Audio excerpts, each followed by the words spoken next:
Então a gente vai falar hoje de um método ágil, né? A gente fez a apresentação dos processos de software, fez a apresentação no finalzinho do processo de software, falou do RUP, mas realmente os métodos ágeis dominaram o mercado, né? E hoje a gente fala até dos pós-ágeis, que tentam algumas vezes serem mais ágeis ainda, vamos dizer assim, né? E outras vezes trazer de volta algumas coisas necessárias para, supostamente necessárias também, né? Para grandes projetos, certo? Então o Scrum foi um método proposto pelo Ken Schwaber e o Jeff Sutherland, né? E eles, se não me engano, estavam na Boeing, começaram a desenvolver desse jeito, né? Junto com as é, uh, junto com as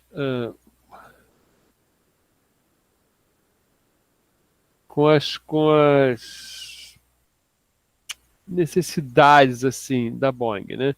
Então, em 95, o Ken Schwaber ele publica o que é o Scrum, e essa coisa vai evoluindo, né? E vai sendo usada é, cada vez mais. Então, eu tenho aqui esse outro documento também que eu vou botar disponível para vocês, né? É, um white paper aqui. Opa, só um minutinho, fugiu aqui. É um white paper, né? Que eu vou botar para vocês. Né? Então começa lá no artigo de 95. Né? Tem outras referências aí que ligam, né, que é de 86, né? Sobre produto, né? E outro de 94 do Kaplan. O Kaplan é um autor famoso na área de ágil também, tá? Esse cara aqui, esse paper aqui, esse paper é muito famoso, tá? Do Takeuchi Nonaka na área de gestão de conhecimento. Então, uma coisa importante é que essas coisas não surgem do nada, tá? Elas surgem de pessoas lendo o trabalho de outras pessoas, ou vendo outras pessoas trabalhando e criando algo, organizando algo em cima disso, e depois trazendo isso para a produção, publicando, e faz sucesso ou não faz sucesso, dependendo de vários fatores, né? Inclusive sorte, capacidade das pessoas de divulgar o trabalho delas, né? Qualidade do trabalho, obviamente, e coisas assim. Então a gente vai falar do Scrum, e eu quero assim, deixar bem claro que as pessoas falam, essa invenção. Não é uma invenção, quer dizer, é uma invenção, mas não é uma coisa que saiu do nada, né? Ele tem uma história. E a gente vai contar o Scrum sem contar muito da história dele, e então eu já contei um pouquinho agora no início, né? Então esse nome Scrum, ele vem desse momento do jogo do rugby, né? Então isso aí é um Scrum, né? Onde a equipe, ou pelo menos no rugby, na verdade, isso aí é parte da equipe, né? Mas tem que se unir, né? Para atingir o objetivo dela, muito específico, né? Aí, de pegar a bola, né? E esse jogador ali que está atrás do juiz, né? O juiz está de listras amarela e preta, né? Ele provavelmente é o Scrum Half, né? O Scrum Half é como se fosse o camisa 10, né? Do time de rugby, né? O craque do time de rugby, ou pelo menos um jogador importante. E ele vai dar a bola de um certo jeito ali no meio desses jogadores, e ele e isso aí vai fazer com que, de preferência, o time dele, né? Pegue a bola e continue, consiga andar para frente, certo? Então vamos lembrar dessa imagem, porque essa é a imagem do que é um Scrum, né? As pessoas ali querendo a bola, tendo um objetivo, tendo um foco. Por outro lado, o Scrum é isso, né? Uma metodologia de gerência de projeto. Então aqui eu gosto de chamar a atenção aqui, né? O Scrum, ele apesar de ser descrito, né, e ser inicialmente usado para engenharia de software, né, ele é uma metodologia de gestão de projeto. Ele não fala nada específico de software. Tá? Inclusive, atualmente, né, ele usa palavras como incremento, item de backlog.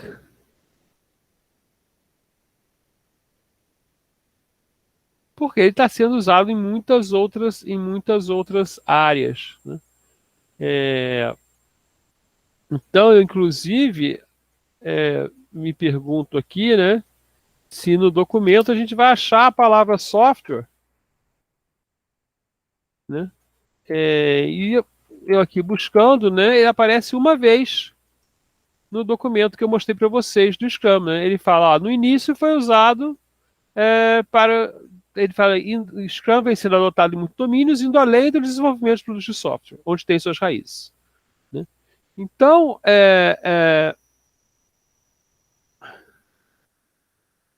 ele não define nada específico de software. Ao contrário do XP, por exemplo, que é um processo de desenvolvimento de software. Ele é um processo de gestão ágil, uma metodologia ágil, né, que tem muita relação também com as metodologias Lean, né, L-A-N, né, enxutas. Né? E ele basicamente, uma variação dessa imagem vai aparecer várias vezes. Né? Ele precisa de uma lista de coisas a fazer no projeto, que é o Product Backlog, né? E aí ele tem um ciclo curto de 2 a 4 semanas, né, onde ele vai fazer alguma dessas coisas, que é o Sprint Backlog. Tá? E aí ele diz, olha, nós temos que ter encontros diários para acertar como as coisas estão andando, né? E eu vou ter um incremento potencialmente entregável a cada final desse ciclo que é sprint. Né? Tá nem escrito que isso aqui é um sprint. Né? Sprint é o quê? Uma iteração. Há uma iteração que é curta, de 2 a 4 semanas, né, e que exige que todo dia a gente se encontre e diga, ó, estamos indo bem, estamos indo mal, isso aqui eu fiz, isso aqui parou. E essa reunião é rápida, né? Então, o Daily Scrum Meeting, ele é rápido. Tá? E a gente vai falando agora um pouco, cada vez mais, do Scrum, né? Fazendo algumas referências que são mais antigas, mais tradicionais, tá? E outras referências, principalmente as mais modernas, né? Eu anotei aí para a gente poder seguir, né? Inclusive eu uso às vezes exatamente como está no guia, porque o guia ficou mais leve, né? Interessante, o guia, geralmente as coisas vão crescendo, você vê que a gente tem lá o Scrum de 400 páginas, né? E é o típico das pessoas querendo dar regra e tal, e os autores estão querendo diminuir, na verdade, deixar ele mais compacto, ou mais enxuto, né? Para poder ser usado de melhores formas. Então, no guia do Scrum novo, né, o último é o de novembro de 2020, né, que o anterior é de 2017, ele fala: o Scrum é um framework leve que ajuda pessoas, times e organizações a gerar valor. Opa! Eu adoro quando aparece valor, né? Porque depois ninguém fala o que é valor. Gerar valor, e a gente sabe várias maneiras de interpretar valor, né? Por meio de soluções adaptativas para problemas complexos. Soluções que, vamos dizer aqui, que vão se adaptando. Tá? Não acho que soluções adaptativas, né, seja uma frase correta, porque o produto final ele não tem alguma característica de ser adaptativo. Né? Ele tem a característica de ter sido criado de uma forma que foi adaptando ele à solução. Certo? Então, para isso, né, ele tem um ambiente, isso aí que é bastante importante, tá? Onde um Product Owner, ok, ordena o trabalho para um problema complexo em um Product Backlog. Então, o dono do produto, essa palavra, né, o cara responsável pelo produto, ele diz, olha, eu quero que isso seja feito de uma seguinte maneira, né, e coloca isso no backlog do produto, ou da lista de coisas a fazer.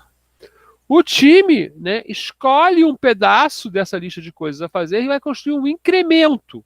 Isso se faz durante algo que se chama uma sprint, certo? E depois, tanto o time quanto as partes interessadas, né, inspecionam os resultados e se ajustam para a próxima sprint. E aí ele põe lá, né, repita, ó, volte a 4, né? Significa que, né, o Product Owner vendo o resultado, ele vai reordenar é,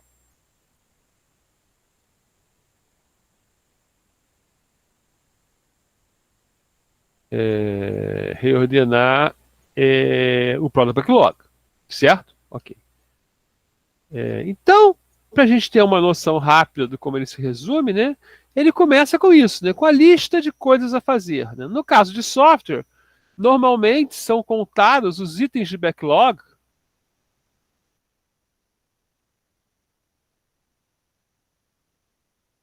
né, são funcionalidades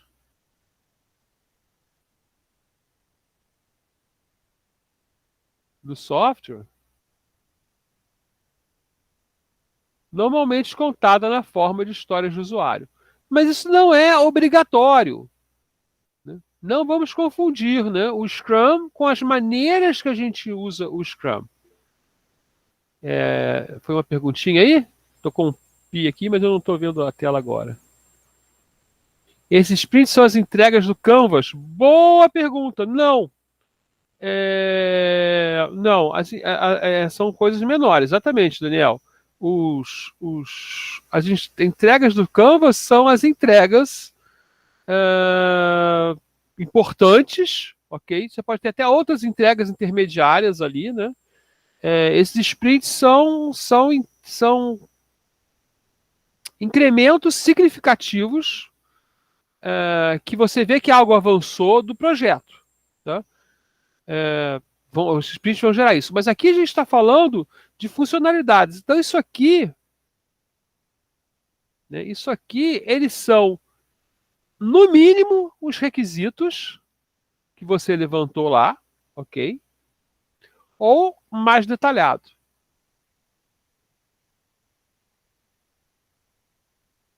Por quê? Porque alguns requisitos, eles podem ser itens muito complexos, né? Itens de backlog muito complexos que a gente não consegue fazer em uma sprint, nem consegue saber quanto tempo demora para fazer. Então, ao longo do projeto, a gente pode começar aqui com os requisitos, por exemplo, né? Que você tem lá, se você fizer esse casamento, que é um bom casamento, né? Então eu posso fazer um Project Model Canvas, seguido de Scrum. Né? Isso é uma maneira de fazer. Né? Então, os meus requisitos serão o primeiro Product Backlog. Tá? Provavelmente, esses requisitos vão estar no nível muito alto para a gente poder entregar, mas já dá para começar uma organização, uma maneira de pensar. Tá? Então, a gente tem aí os Product Backlog, né? Essa lista. E eu poderia falar mais coisas aqui, mas sinceramente, eu tinha 160 slides. Falei, 160 slides não dá para dar em uma aula, né? Então eu reduzi para 73, agora eu aumentei para 83. Mas o que a gente pode falar? A gente pode falar algumas coisas, a gente vai falar mais sobre o Product Backlog mais tarde. Tá? Então eu não vou me adiantar muito, não, mas o Product Backlog é aquilo. Uma coisa importante saber é o seguinte: o que está no topo, ele é organizado, né? Esse Product Backlog aqui, ele é priorizado. Tá? Então isso é muito importante. Certo? Então o que acontece é que a gente faz isso aí é o backlog do produto, né? E a gente faz uma reunião. A reunião é para planejar, olha, o que a gente vai fazer nessa sprint? Tá? E a gente vai escolher algumas funcionalidades, né, que tenham várias, que além de estar no Product Backlog, elas têm que estar preparadas, que é o termo que a gente usa, né, para serem feitas, certo? Isso depende de cada projeto. O que, que é esse preparado? Tá? Eu confesso que não me lembro mais se eu tirei ou não o preparado dessa sequência de slides, mas é um conceito bastante importante na prática do Scrum, né? Algo está pronto para ser feito. Significa, gente, o que, que é isso? Basicamente é o seguinte: eu consigo entender, né, o trabalho que eu vou ter para fazer isso. Ok? Então, isso é uma ideia importante para a gente. Então, o planejamento de sprint, ele gera um sprint backlog. Mas para isso, né, eu tenho que definir as funcionalidades em tarefas. Então, por isso que a gente tem que saber o que pode fazer, certo? Então, eu tenho essas tarefas para cá e essas tarefas para cá. Se eu não conseguir falar, para essa funcionalidade eu tenho essas tarefas, então essa funcionalidade não está preparada para eu continuar, certo? Então, esse aqui é o trabalho do backlog da sprint. É ter as minhas funcionalidades que eu vou entregar nesse incremento, né, que vai aparecer aqui, né, e também poder definir que tarefas eu vou fazer. Algumas vezes, não é incomum, principalmente no início do projeto, aparecerem tarefas novas para as funcionalidades, né, durante a sprint. Isso não é problema, mas a gente não pode mexer nisso aqui, né? Isso aqui é fixo na sprint. Fala, Jorge.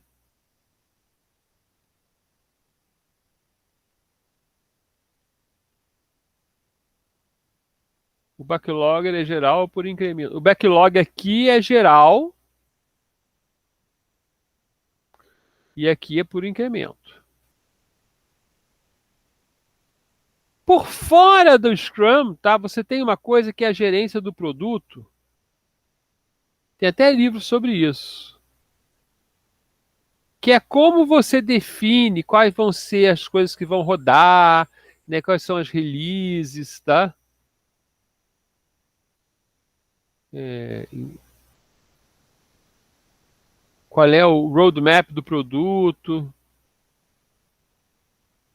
O Scrum não trabalha com isso. O Scrum trabalha só com esse pedaço. Ele é bem pequenininho, tá, gente? Ele trabalha. Eu tenho o Product Backlog, eu vou fazer o backlog da sprint e aí eu vou começar a minha sprint. Tá? Minha sprint demora de 2 a 4 semanas, onde eu vou lá, né, fazendo as tarefas, né? E agora é uma coisa muito importante, eu vou fazendo as tarefas funcionalidade por funcionalidade. Tá? Eu não vou fazer as tarefas em paralelo, porque eu quero entregar a maior quantidade de funcionalidade possível, né? E aqui tem o Scrum diário. A gente vai falar dele também, é uma reunião com formato específico. Quando a funcionalidade está pronta, né, eu tenho um incremento, tá? Então eu posso fazer uma revisão da sprint. A revisão da sprint é uma análise do que eu entreguei, tá? Do que o time entregou, ok? Ela é feita, né, com o time, mais todas as partes interessadas que querem participar lá, né? Eu entrego a funcionalidade pronta, né? E faço a revisão da sprint. A revisão da sprint me diz se eu tive sucesso ou não em atender às verdadeiras necessidades do cliente. Significa que eu posso, por exemplo, entregar algo que está certinho e o cliente falar: entendi, você entregou, mas não era isso que eu queria, não, eu falei errado. Tá? Então, isso aí é muito importante, porque isso aqui não é uma verificação, ou seja, eu não estou vendo se eu fiz o que eu combinei, mas se eu fiz o que o cliente precisa. Uma validação, vou botar aqui, do valor. Ok? Revisão da sprint. Né? E aí, analisando tudo isso aqui, né, a gente faz a retrospectiva da sprint, que é uma análise para a gente aprender a trabalhar melhor, tá? Então, isso aqui é uma avaliação do trabalho.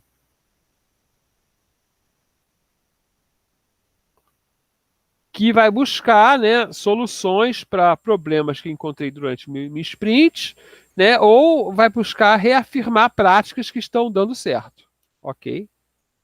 Para mim, na verdade, esse aqui é o grande segredo, tá? é interessante aqui, né? A retrospectiva, porque a gente tem um aprendizado rápido, tá? Ou seja, a cada ciclo, a cada sprint, do que funciona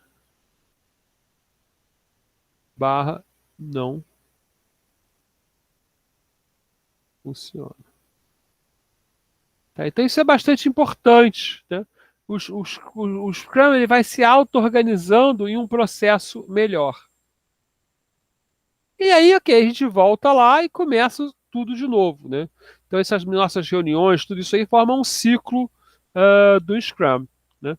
Uma coisa típica, por exemplo, é fazer essa reunião aqui na segunda, né? E aí fazer essa reunião aqui na sexta de manhã, essa aqui na sexta tarde, né? 2 semanas depois. Tá? Ou 3 semanas depois. Isso é um processo típico. Tá?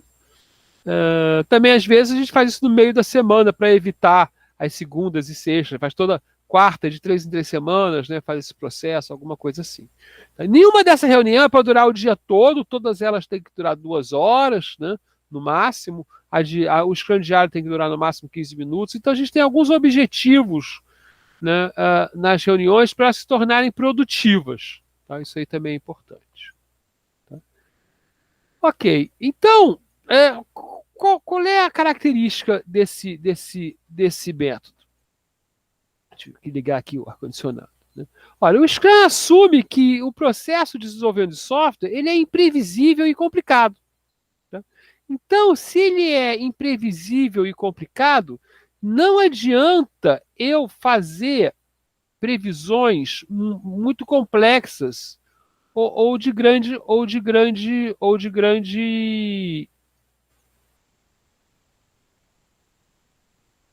risco, tá? Então a gente tem que fazer um processo flexível, certo? Ele falar só pode ser grosseiramente descrito como uma progressão por causa da prática, né, que eles tiveram, né, que você vai fazendo e vai descobrindo que às vezes não é bem aquilo que o cliente quer. E isso é o grande risco dos processos que demoram para entregar. Porque quando eles entregam muita coisa que o cliente não quer. Isso o Chaos Report, que eu falei várias vezes, mostra com a quantidade de funcionalidade não usada dos sistemas. Né? Então a gente vai ter um conjunto de atividades que vai ser flexível. Na verdade, a gente não tem nenhuma atividade de desenvolvimento de software no Scrum, né? E a gente vai começar, a gente vai ver que na prática a gente começa a colocar essas atividades, né? Normalmente inspirada por outras atividades que a gente conhece que são práticas de sucesso, né? Várias delas que o XP adota, por exemplo. Né? Opa.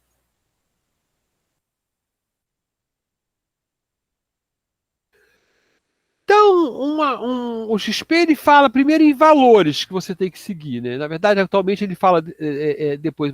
Primeiro, né? E isso tem muito a ver. A gente vê na prática, quando usa o XP, né, a importância do trabalho de construção de um time. Né?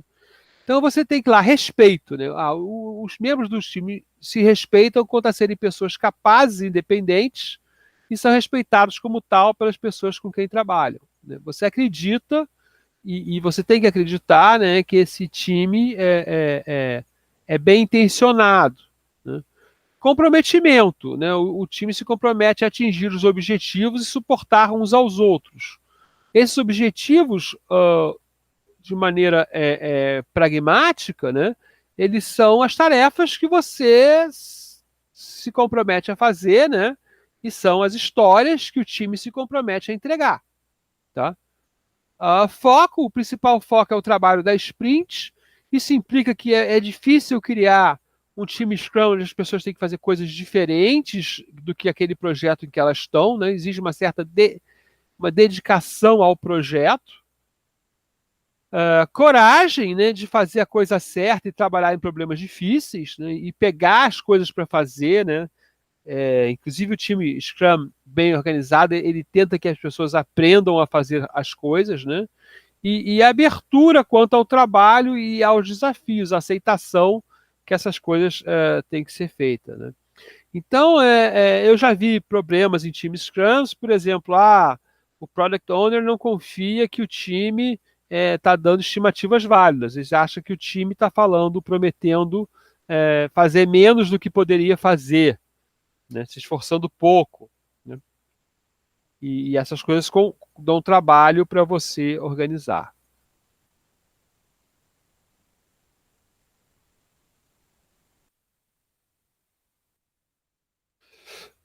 Além disso, então, essas práticas de Scrum, todas estão dentro de três pilares, né, que é a transparência, a inspeção e a adaptação. E aí a verdade é o seguinte: quando você tem algum problema no Scrum, você tem que recorrer tanto aos valores quanto aos pilares, tá? Para ver como você melhora alguma dessas coisas.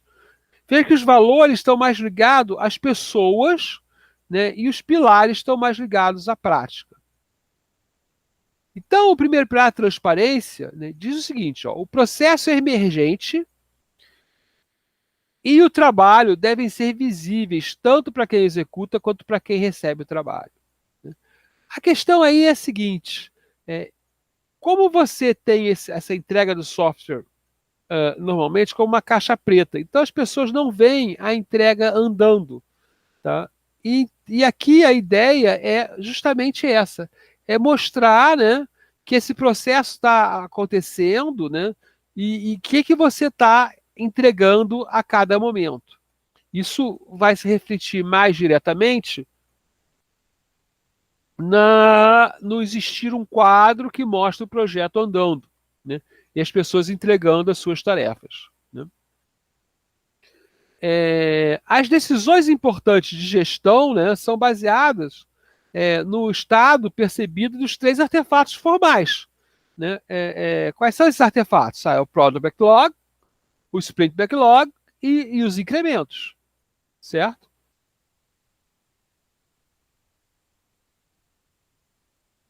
É,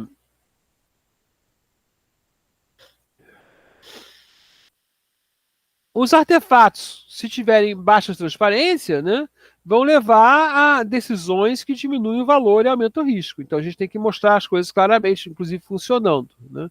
E com a transparência a gente tem inspeção, certo? A gente vai entregar o incremento, né? E vai realmente é, é, inspecionar, né? É uma palavra correta, né? É, então não adianta você inspecionar se não é claro o que você está fazendo. Tá? Então, as perguntas que a gente vai fazer nas reuniões que são ligadas à inspeção, né? Elas são importantes. Aí o que é a inspeção? Os artefatos de Scrum e o progresso em direção às metas são inspecionados com frequência e diligência para detectar variações ou problemas potencialmente desejáveis. Né? Para isso, a gente tem os 5 eventos do Scrum, né? Que vão dizer: olha, você faz isso aqui, você faz isso aqui, você faz isso aqui, você faz aquilo ali. Tá? A inspeção habilita a adaptação, né? É, e, e, e uma ideia é que você realmente quer causar mudanças no projeto ou na maneira de gerenciar, né? Então, por isso que você tem essa visão crítica o tempo todo. Isso se resume, né, na sua capacidade de se adaptar. Então, se você percebe que algo está fora do limite, ou está num ponto inaceitável, né? Então você tem que ajustar o mais rápido possível. E essa é uma diferença brutal. Tá? Aí é a grande diferença. Por isso que eu gosto da reunião de retrospectiva. Né? Mas a reunião de revisão, ela é isso em relação ao produto. Tá? Então a gente pode fazer uma anotação aqui, né? Que é a seguinte.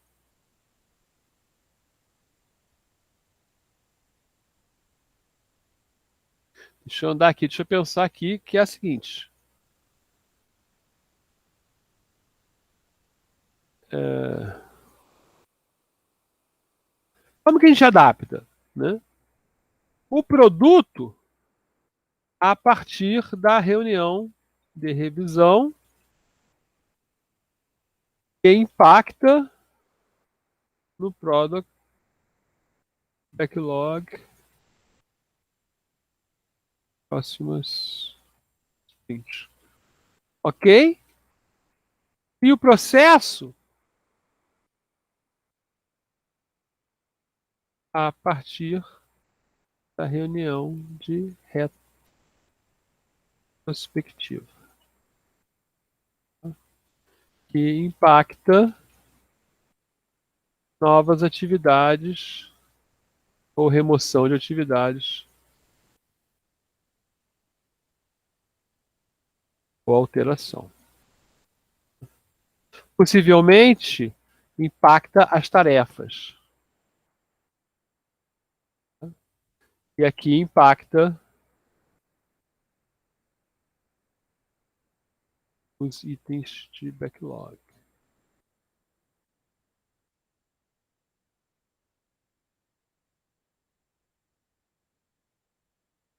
Isso aqui vem da minha experiência, tá? Nas reuniões de revisão, você está olhando para o que a parte interessada, né, quem está pedindo, quem vai usar, quem vai ser impactado pelo software, está olhando o que você entregou. E ela fala: olha, isso aqui eu pedi e era isso mesmo que eu queria, gostei de como veio.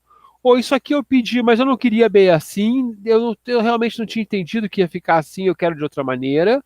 Ou você nem fez o que eu combinei, você não entendeu o que eu falei, ou você não fez nada, né? Pode ser o caso, né? E isso vai impactar como? Como eu vou reescrever os meus requisitos ao longo do projeto, né? Mudança, né? Então aqui eu tenho, né, mudanças nos requisitos, tá? Na prática mesmo, né? Ou adicionais, ou eliminando alguns, né, nos requisitos, e talvez na noção de valor.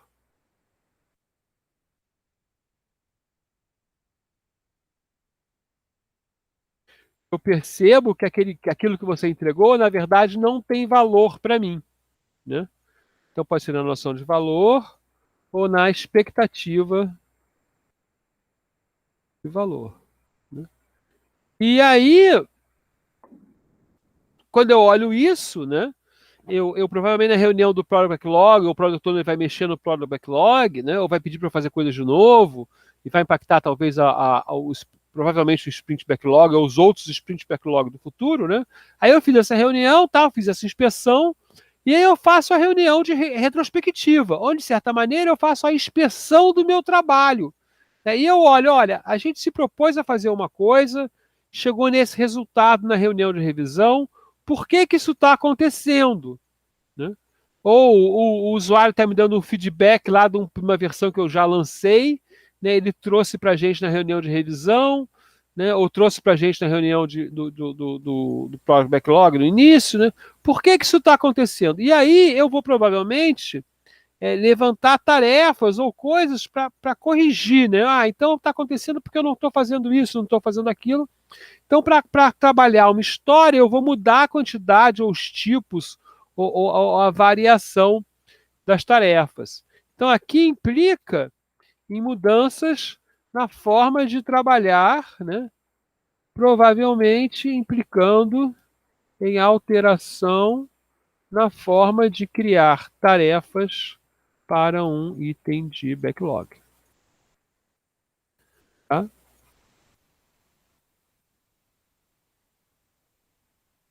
E aí, um aviso, né? O Scrum é muito pequeno, são só três artefatos, três tipos de funcionários, né? Três tipos de colaboradores, três tipos de personagens, atores, né? Cinco que ele chama de eventos, né? Então parece pouquinho, né? Você aprende rápido, você pode falar, você pode decorar as definições. O problema é fazer. Né? Porque é uma tendência humana sempre a não fazer daquele jeito. Então, o Scrum é muito difícil de implementar, né? E exige um esforço muito grande do Scrum Master. Tá? Para começar, então, ele trabalha com algumas práticas que a gente já sabia que eram boas, né? A primeira são times pequenos auto-organizáveis, né? Onde cada um define lá a sua função, né? O time define a função de cada um e ela não é pré-determinada, né? Por alguma regra, por alguma situação. Não. Esse time é responsável, né? Time é responsável por um problema. Como ele vai resolver o problema, né? Ele vai se auto-organizar para isso. O trabalho dividido em uma lista de entregáveis pequenos e concretos, ordenado por prioridade, né? Normalmente, primeiro por valor, mas depois corrigido por uma ordem de dependência, né? E com uma estimativa de esforço. Tá? E aqui também uma coisa que para mim é muito importante é o conceito de time box. Tá? Então, uma tendência é a gente falar, vamos dar mais um dia, vamos dar mais outro dia. Não, não pode. Scrum é time box. Se você não fez naquele prazo, você não cumpriu o seu sprint. Tá? Isso é muito importante, não só para a mentalidade do time, para a aceitação do cliente e também para você aprender qual é a sua velocidade de trabalho. Tá? Então, esse conceito do time box é um conceito muito importante e ele vai permitir você definir o que é pequeno. Quando eu falo, entregáveis pequenos, certo? Aí você fala, alguém falou para mim aqui, o entregável é o que eu botei lá na minha entrega do Canvas? Não, os entregáveis são coisas que cabem no seu time box. Pequeno é o seguinte, ó, cabe no time box. Provavelmente vários tem que caber, né? E qual é o meu time box? É 2 a 3 semanas. Então, o que é pequeno? É algo que eu vou fazer uns 6, 8, 10 em 2 a 3 semanas. Né? Vou fazer, né? Meu time, né, vai fazer. Como meu time tem certo tamanho, pequeno também vai ser relacionado ao tamanho do time. Talvez um time de 3, que é pouco para o Scrum, né? Mas 5 acho pequeno uma coisa, e um time de 9 ou 10, que 10 já é muito para o Scrum, acho pequeno outras coisas. Né? Por incrível que pareça, né, a gente sempre fala o número 7, né, mas o Schwaber diz que, olha, a minha experiência diz que 7 é um tamanho de equipe bom para o Scrum. E o foco ele vai entrar, né, na questão da entrega. Então, o que eu quero entregar? Eu tenho meu Product Backlog lá, né?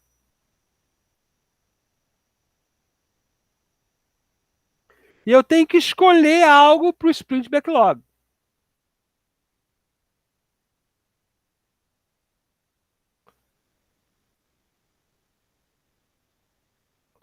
Como que eu vou escolher? O maior valor de negócio no menor tempo possível. Tá? Até parece que eu cortei ali, eu vou apagar. Não ficou muito bom, não. Isso. Né? Então, as necessidades de negócio, elas dominam, né, as prioridades do desenvolvimento do sistema. Isso vai causar mudanças na forma de atacar a arquitetura. Né? É o slice, ou vou dizer vertical, em vez das camadas. Porque eu tenho que entregar funcionalidade, eu tenho que entregar valor. Né? Então eu tenho que entregar algo que tem interface com o usuário. Né? Vou botar aqui front-end e back-end. E back-end. E middle-end, sei lá. Middleware. Eu tenho que entregar tudo. E entregar um valor de funcionalidade. E os times, eles se organizam na forma de entregar a maior funcionalidade possível, certo? Olhando, ó, o que o cliente quer? Ah, o cliente quer isso aqui, ó, né? Prioridade. 1, 2, 3, 4, 5. O valor, né? O valor pode ser 100, 80, 10, 5, 1. Né? Aí o time olha para lá e fala: bom, o que eu consigo fazer? Ah, eu não consigo fazer esse aqui, porque ele está muito grande ainda. Então vamos quebrar esse aqui. Né? Ah, mas eu consigo fazer esse aqui. Então ele vai fazer lá a B. Ele vai fazer lá a B, sei lá, a C. Né? E aí ele quebra esse aqui em outros, tá? Sei lá, A1, A2, A3, e consegue fazer também a A1 é prioritária, né? Ele consegue fazer a A1, mas não consegue fazer a A2 ou A3 por algum motivo lá que não vai funcionar. Mas ele consegue ir mostrando as coisas. Né? E aí ele pode falar: então minha primeira entrega vai ser quando eu conseguir fazer a ABC. Né? Alguns de vocês estão preocupados com as entregas, né? Pode ser que a entrega, né? A entrega, olha só, o incremento versus o implantável, né? O que eu posso botar para funcionar, né? Vou botar aqui a release.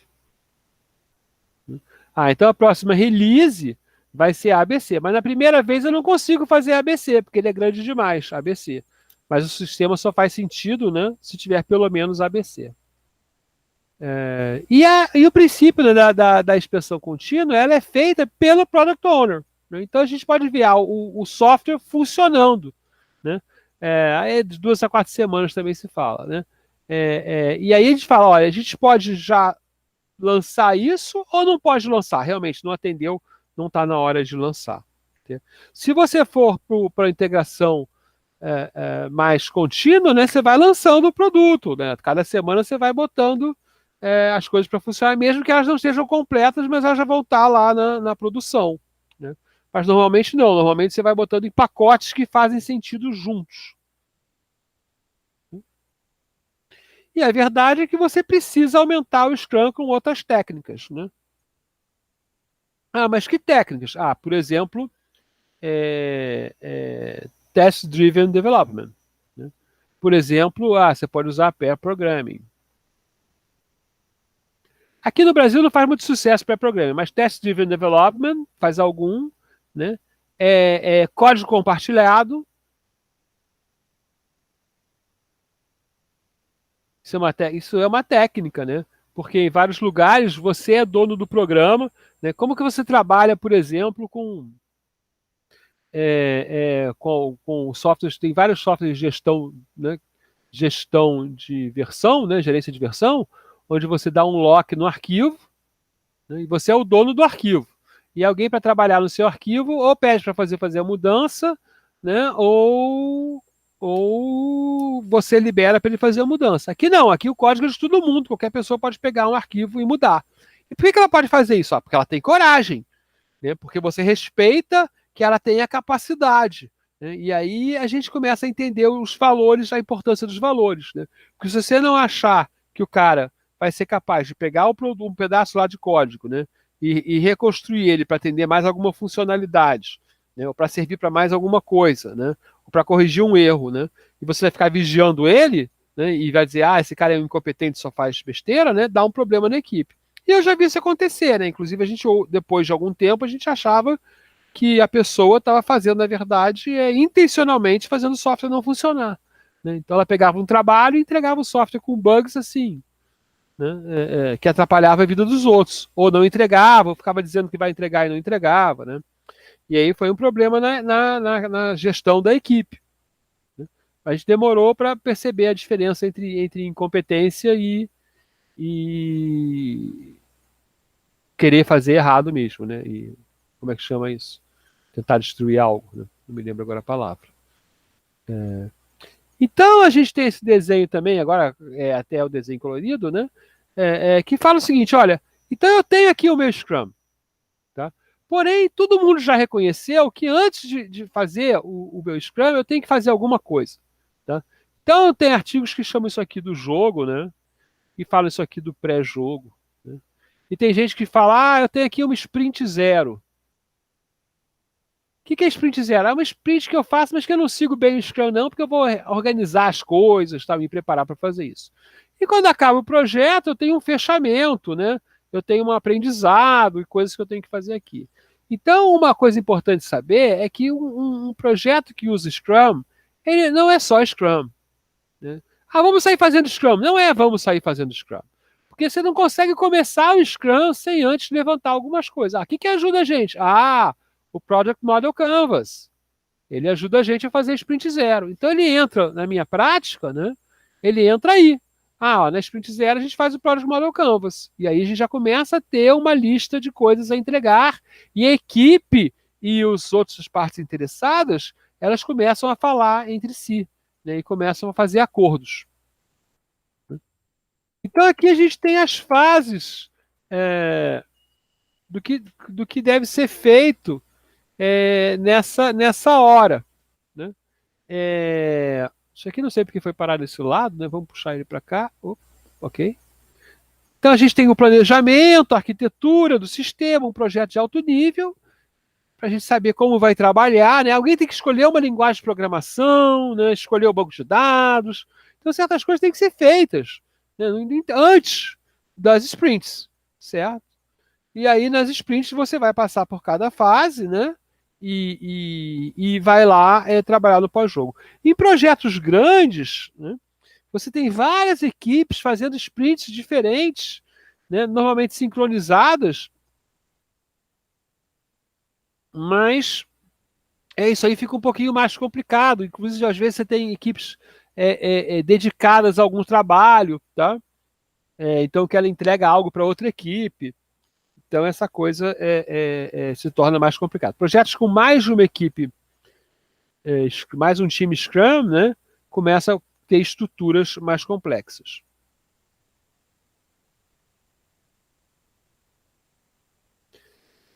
Então vamos ver um pouquinho, falar um pouquinho antes de falar de Scrum, vamos falar da preparação, né? Então a preparação a gente vai fazer o quê? O planejamento, estabelecer uma visão, né? Olha aqui o nosso Project Model Canvas, né? Ah, a visão, né, é exatamente lá no nosso Project Model Canvas, né? O quê? As duas primeiras coluninhas, né? Por quê e o quê, né? E, né, uma análise inicial, uma concepção, tal, do que existirá, né? E algumas coisas da arquitetura, né? E hoje em dia a gente tem uma vantagem de arquiteturas padronizadas, né?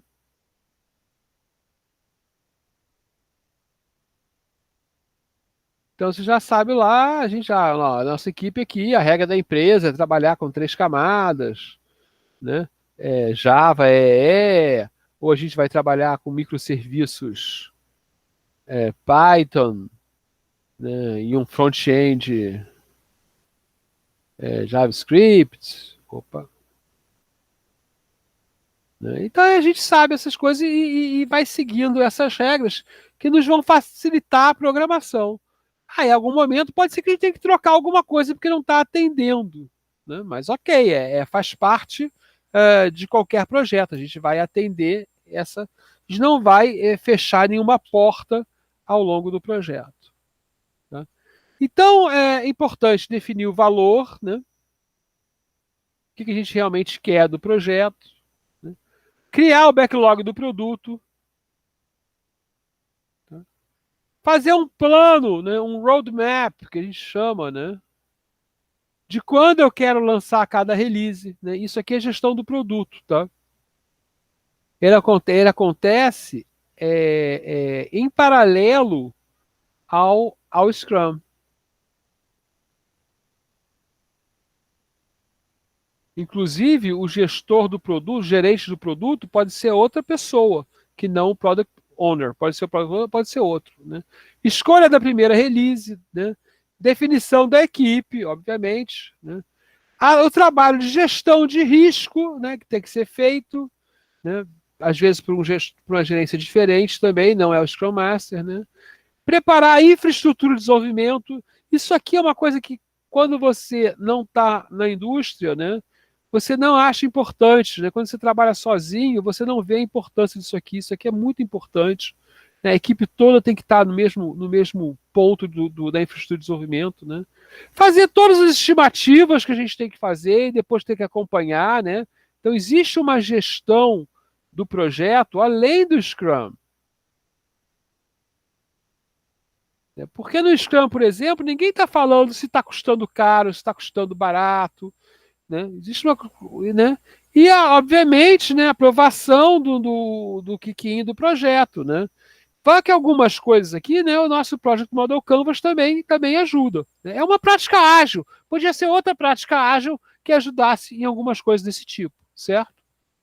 Não precisa ser o Project Model Canvas, por exemplo, no nosso site tem outro modelo de Project Model Canvas que tem mais um sub-canvas, né, ou umas planilhas que você tem que preencher, que é plenamente aceitável também é ágil, só tem mais uns documentos simples de fazer, mas tem que objetivo facilitar o trabalho. Sabotagem, obrigado, Marcos. Exatamente, eu trabalhei numa equipe que tinha um sabotador, né? Porque é uma equipe mista de várias empresas, e uma empresa lá perdeu a gestão da equipe e tal, né? É, e aí a gente está aqui falando, né?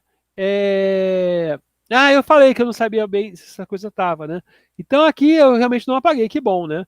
Então a gente tem dois conceitos bastante importantes, que é o pronto e o preparado. Então a gente tem que definir isso. Tá? O que é o pronto? Tá? O pronto é a primeira definição que a gente tem que fazer, que é o seguinte: o que eu vou entregar que é um incremento válido?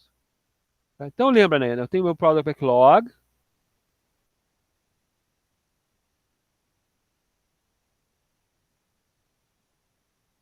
eu tenho meu Sprint Backlog, e eu vou entregar aqui uma coisa pronta. Né?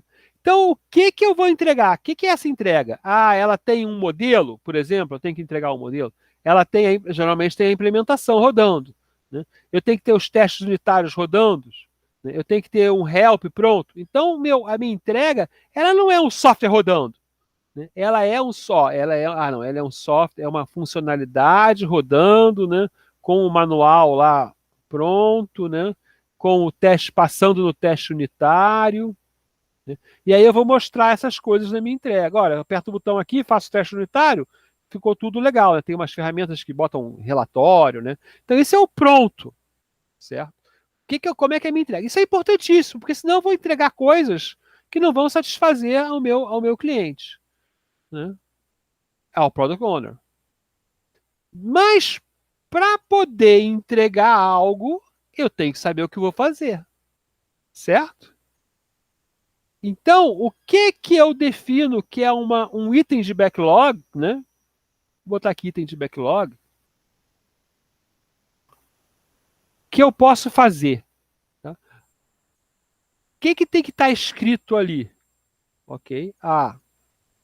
É o meu preparado. Tá? Então, eu vou definir, olha, um item de backlog, esses itens de backlog aqui, certo? Eles têm que ter uma característica. Então, esse aqui pode estar preparado, preparado, preparado. E esse aqui pode não estar.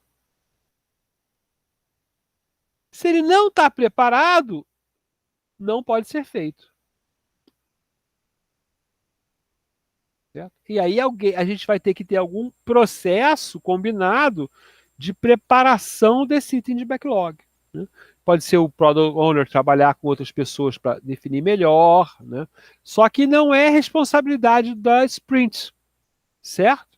A responsabilidade da sprint é implementar, né, ou entregar um incremento para os itens de backlog escolhidos para sprints que são entre os preparados. Então, o Scrum não vive isolado do mundo, certo? O Scrum ele trabalha, né, entregando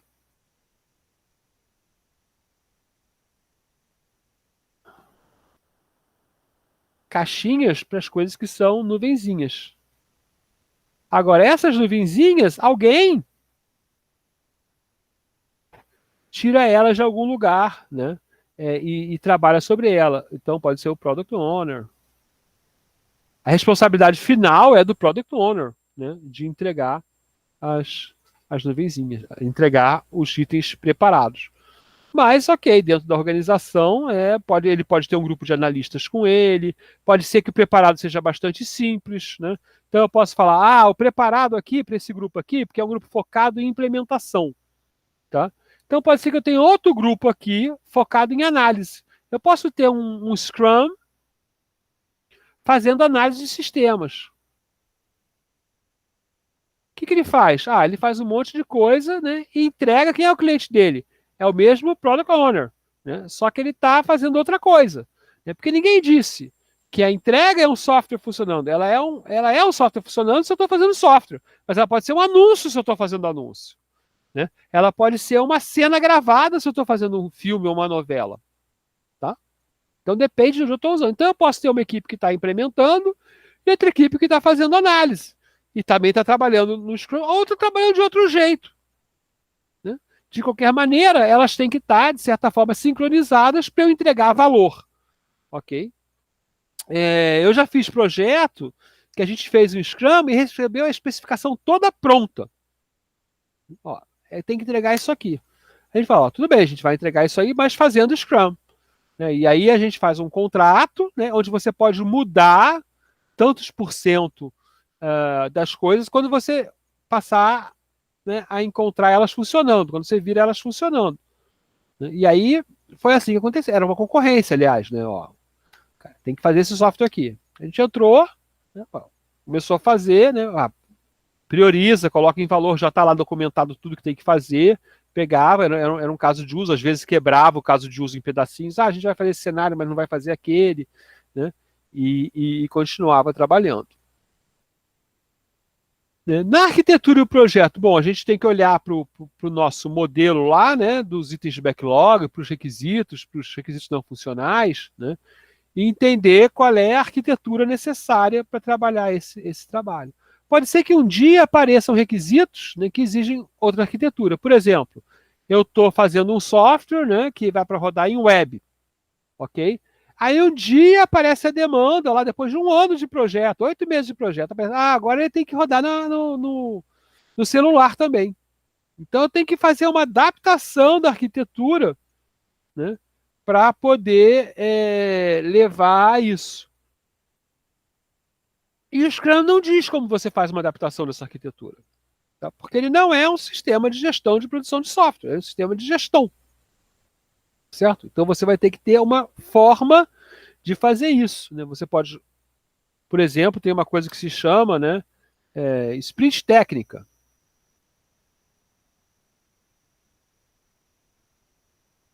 Onde você resolve problemas técnicos, né? Então a entrega para o usuário não é tão clara, né? Porque ele não vê, né? Mas pode ser que seja uma mudança pequena na arquitetura, pode ser que seja uma mudança grande. E aí sim você passa para o Scrum, ok? Que é uma sequência de sprints. A sprint é o primeiro evento, né? Não é o primeiro evento que acontece, é o primeiro evento hierárquico, assim, né? O grande evento do Scrum. Onde essa sequência do sprint eu vou fazer o programa, o sistema evoluir, né? A gente agora está falando de software, né? De maneira incremental e iterativa. Opa, né? Em função de várias questões de tempo, requisitos, qualidade, custo, o que a competição está fazendo, coisas assim. Né? Então a gente vai trabalhar em uma série de sprints de um período de 2 a 4 semanas, um período constante. Isso é importante. A gente fala de 2 a 4 semanas, mas é um número fixo de dias. Tá? Não é, essa vez a sprint vai ser 2, essa vez a sprint vai ser 4. Né? Não. É sempre 2, sempre 3, sempre 4. Né? E ali, né, o projeto, código e teste é feito durante a sprint.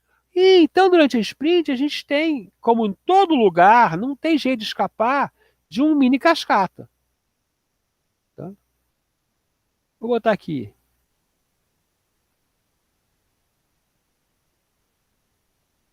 Isso é um reconhecimento. Olha, você tem que parar para pensar, fazer e testar. Né? Então não precisa nem falar em projeto para não ser uma coisa. Ah, então projeto é aquela linguagem. Não, você tem que pensar, fazer, né, avaliar, né, em geral, e possivelmente corrigir. Né? Ah, isso aí então, né? Ah, na verdade, todo mundo é PDCA, todo mundo é PDCA. Né? Não tem solução. Né? A maneira de trabalhar é essa. Planeja, faz, verifica e corrige. A X, né? Quanto maior o risco você vê no projeto, menor tem que ser a sprint. A minha entrega tem que ser menor para as pessoas, para você não se comprometer, né? É o grau de comprometimento aqui, né? Se você trabalhar muito, significa, antes de entregar, comprometimento. Se você trabalha muito antes de entregar, né, você não está entregando, você está correndo risco, né? Aí vão pegando as tarefas, né? E o Scrum Master tem que ajudar a equipe a trabalhar, né? Ele não programa, né? Não é, né, desenvolvedor. Tem gente que fala, ele é desenvolvedor. Meu Scrum Master é meu programador. Se ele for seu programador, ele não está com foco em ser Scrum Master. Isso é ruim, né? Porque o Scrum Master tem que ter foco em fazer os outros trabalharem mais fácil, né? E não fazer pensar no que ele está fazendo, né? Pode ser necessário, por exemplo, eu posso querer projetar tela, né? Descobrir quais são as verdadeiras entidades do sistema, as classes, então eu posso ter que trabalhar com o PO ou outros especialistas, outras partes interessadas. E principalmente, a regra básica do XP é que as mudanças são. O sprint backlog ele é congelado.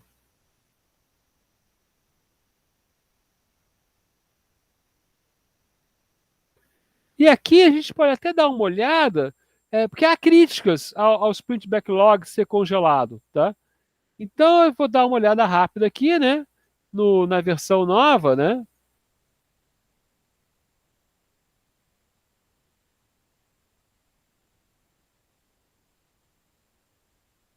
Aqui, ó, sprint backlog. É um plano altamente visível, tal. Ele é atualizado no sentido das tarefas a serem feitas, né? Mas não tem lá um grande regra lá que ele tem que ser obrigatoriamente congelado, não. Mas a prática, não, ok, não estou achando aqui agora, mas a prática é essa, que você não muda o seu. Porque mudar, ok, não tem sentido mudar algo que você se propôs a fazer e dizer que você está fazendo a mesma coisa. Tá? Essa é a regra. Né? Ou seja, se você tinha lá 4 coisas para fazer, escolheu fazer 3, backlog, e aí faz a sprint, e você muda, né?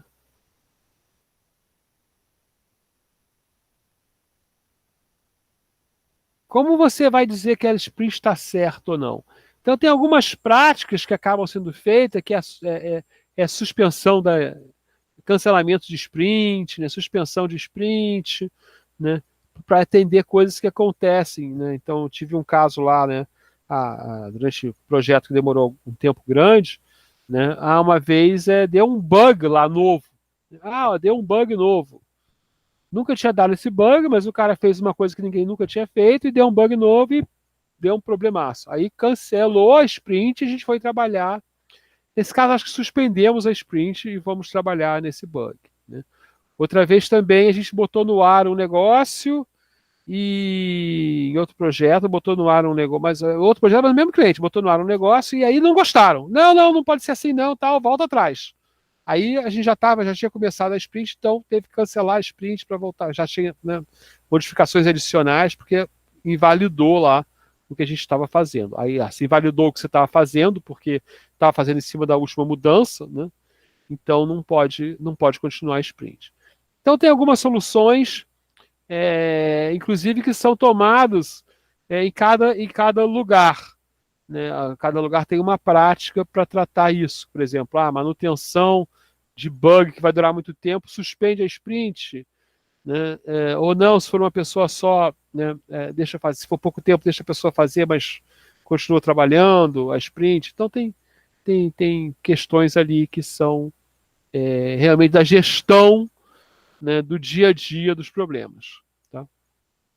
Então aqui a minha regra que eu coloquei, né, nenhuma mudança durante a sprint, tá? E eu confesso que há críticas sobre essa regra, né? No XP, por exemplo, você pode mudar o que você não está fazendo ainda, né? E acho que valia a pena eu dar uma checada no último documento para ver se isso ainda é uma, tipo, uma regra totalmente fechada.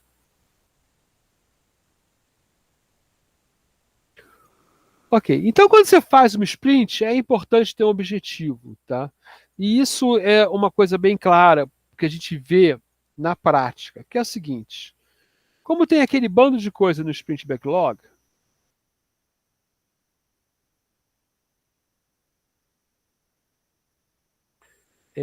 e elas estão por valor, tá?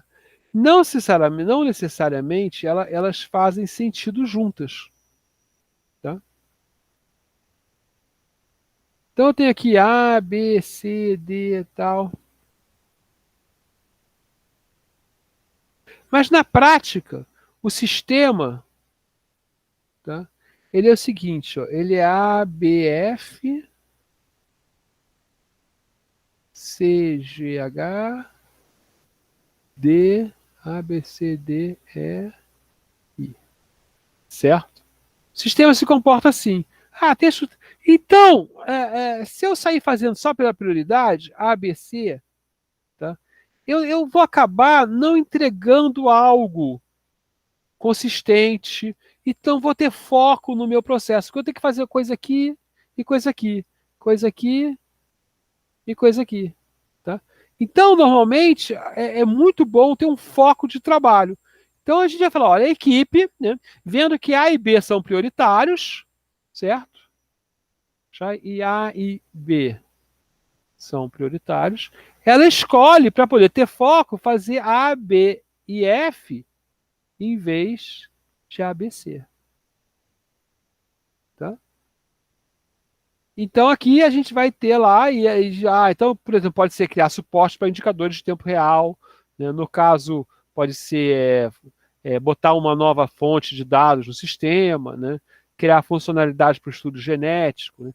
Mas esse F era menos prioritário. Era, mas, poxa, eu vou entregar algo que não tem nada a ver com o estudo genético, eu vou ter que mudar minha cabeça, mudar a base que eu estou trabalhando na base, e acaba isso recorrendo em maior risco. Tá? Então a gente não quer esse risco.